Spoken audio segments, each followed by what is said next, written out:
ఓ నాద మహాముని నీ వచ్చిన కారణం ఏమిటి, నీ కోరిక తీర్చినట్టు చెప్పు అని అడిగాను.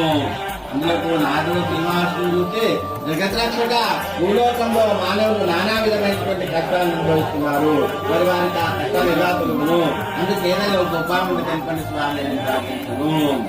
అందులో ఆ శ్రీహరి చెప్తున్నాడు, రాజమహాముని నీవు లోకహితార్థమైన చక్కని విషయాన్ని అడిగింది.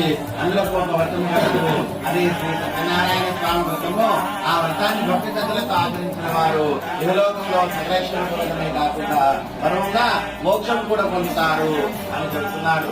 అది విని ఆవిడ స్వామిని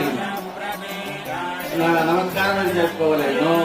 ఆ విధంగా సంకల్పం చేసి మధ్యాహ్నం కాలం కూడా కర్మానుష్ఠానం నిర్వహించుకొని సాయంకాలం కూడా మరలా స్నానం చేసి రాత్రి కాలం కూడా ఆచరిస్తున్నాము.